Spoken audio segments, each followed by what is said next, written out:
በአጠቃላይ የከተማችን ነዋሪዎች የታላቁ ህዳሴ ግድብ ተመርቆ ወደ ስራ መግባቱ ለመደገፍ የተገኛችሁ ሁሉም እንኳን በደህና መጣችሁ፣ እንኳን ደስ አላችሁ፣ እንኳንም ከዘመን ዘመን አሸጋገረን ለአዲሱ ዓመት በሰላም አደረሳችሁ ማለት እፈልጋለሁ። የዘንድሮው የዘመን መለወጫ በዓል በድል ላይ ድል ተጎናጽፈን የተቀበልነውና ያከበርነው እና ከዘመን ዘመን የተሸጋገርንበት ጊዜ ነው። በዚሁ አጋጣሚ የመጪው ዘመን የአንድነት፣ የፍቅር፣ ግጭትና ቁርሾ የሚዘጋበት ሰላም የሚሰፍንበት እንዲሆንልን ከወዲሁ ምኞቴን በድጋሚ መግለጽ እፈልጋለሁ። ዛሬ በኢትዮጵያ ሰማይ ስር በአማራ ምድር በአማራ ክልል ህዝብ መናገሻ በአማራ ብሔራዊ ክልላዊ መንግስት መቀመጫ በጣና ፈርጧ በጊዮን እመቤቷ በባለ ዘንባባ ከተማ የማትጠገበው አድሮ አዲስ የሆነችው የከተማዋ ነዋሪዎች ከሊቅ እስከ ደቂቅ የግድቡን መጀመር ከደገፉበት መንፈስና ስሜት በላቀ ደስታና ሲቃ ተውጠው የታላቁን የህዳሴ ግድብ መመረቅ በድል አድራጊነት በአሸናፊነት በታሪክ ሰሪነት የስለንቦና ከፍታ ላይ ሆነው እያከበሩትና ድጋፋቸውን እያሳዩት እንገኛለን። እንኳን ደስ አላችሁ፣ እንኳን ደስ አለን ማለት እፈልጋለሁ። ሁላችን እንደምናውቀው ሀገራችን ኢትዮጵያ ቀደምት የስልጣኔ ባለቤት፣ የሰው ልጅ መገኛ፣ ሰፊ የግዛት ወሰን የነበራት፣ ክብሯንና ነፃነቷን ጠብቃ የኖረች የታፈረችና የተከበረች ሀገር ናት። የራሷ ፊደል፣ ቋንቋ፣ ታሪክ፣ የዘመን አቆጣጠር ያላት ሀገር ናት። የራሷ የሆነ ባህል፣ እሴት፣ አኩሪ ታሪክ ያላት ሀገር ናት። ነገር ግን ይህችን ገናና የነበረች ሀገር በጀመረችው የስልጣኔ መንገድ መጓዝና መዝለቅ አልቻለችም።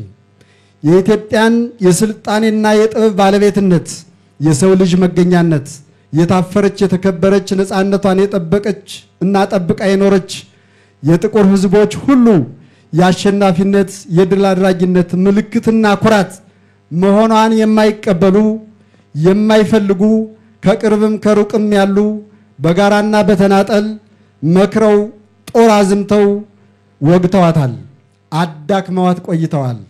ዳሩ ግን ኢትዮጵያን ማሸነፍ መቼም እንደማይቻል በአድዋ ተራሮች ስር ነጭ በጥቁር ሕዝብ ተሸንፎ ተደማድሟል።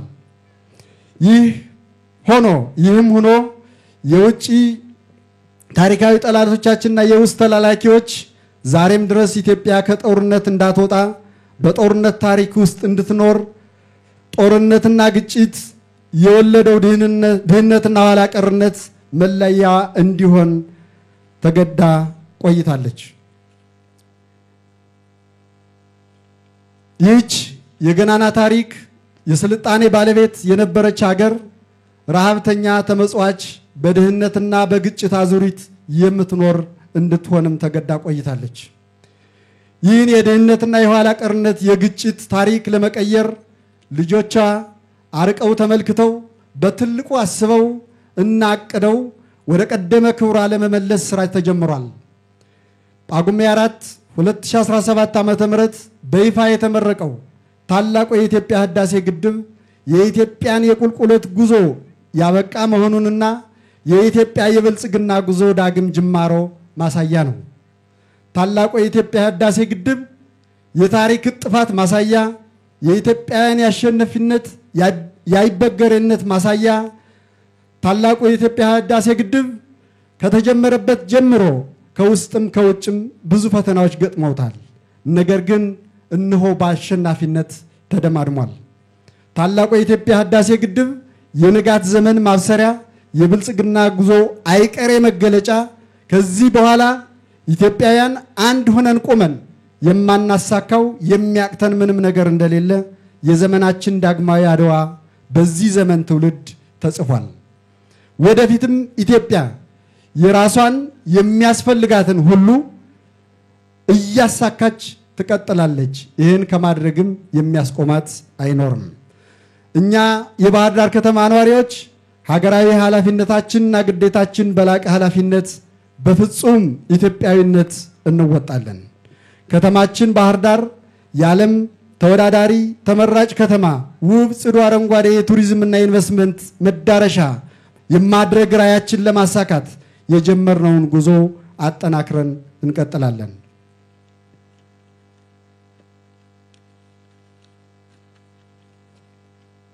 ባህር ዳር ከተማ አሁን በልማት ላይ ናት።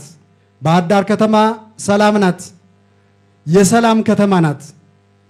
በዚህ አጋጣሚ ከተማችን ባህር ዳር ሰላም እንደሌለባት፣ የጦርነት ቀጠና የጦርነት አውድማ እንደሆነች በተለያዩ ሚዲያ አውታሮች የምትናገሩ፣ የምትገልጹ፣ የምታወሩ ከተማዋንና ሕዝቡን እየበደላችሁ በመሆኑ ያለፈው አልፏል። ከዚህ በኋላ እንድትተውን እንድትቆጠቡ በሕዝባችን ስም በዚህ አጋጣሚ መጠየቅ እፈልጋለሁ። ይልቁንም እየለማች እያደረ እያማረች ያለች ከተማ በመሆኗ መጣችሁ እንድትዝናኑባት፣ እንድትጎበኟት፣ እንድትኖሩባት፣ ኢንቨስት እንድታደርጉባት ጥሪዬን በዚህ አጋጣሚ ላቀርብላችሁ እፈልጋለሁ። የባህር ዳር ህዝብ ዛሬ ከሊቅ እስከ ደቂቅ ወጠን ታላቁን የህዳሴ ግድብ ድጋፍ ማድረግ ብቻ ሳይሆን የገጠመንን የሰላም እጦት ከመንግስት ጎን በመሆን የሰላም ባለቤት ሆናችሁ ዘልቃችኋል። የልማቱ ግንባር ቀደም ደጋፊና መሪ ሆናችሁ ዘልቃችኋል። አሁንም የጀመርነውን ሰላም የጀመርነውን ልማት ቀጣይነት እንዲኖረው እንደ ወትሮው ሁሉ አብሮን እንዲዘልቅ ትብብራችሁ የዘወትር ጥሬን አቀርባለሁ። ከዚህ በመቀጠል ቀኑ ድንግዝግዝ ባለበት ሰው በተፈለገበት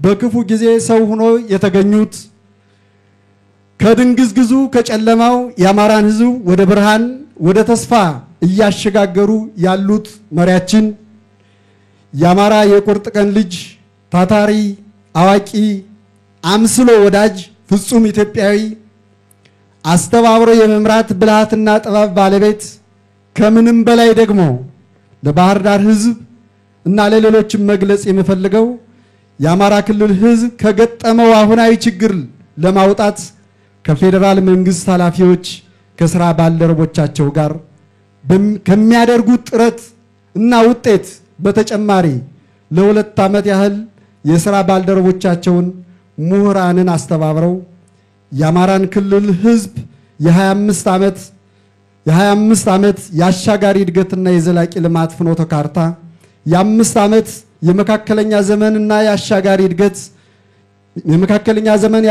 እድገትና የዘላቂ ልማት ስትራቴጂ እቅድ የቁጭት እቅድ በማዘጋጀት በማጠናቀቅ ለትውልዱ ያስረከቡና አሻራቸውን በደማቁ ያሳረፉት የምንወዳቸው የምናከብራቸው መሪያችን የአማራ ብሔራዊ ክልላዊ መንግስት ፕሬዝዳንት የተከበሩ አቶ አረጋ ከበደ ዕለቱን አስመልክተው ለሕዝባቸው ንግግር እንዲያደርጉ ከልብ በአክብሮት እጠይቃለሁ።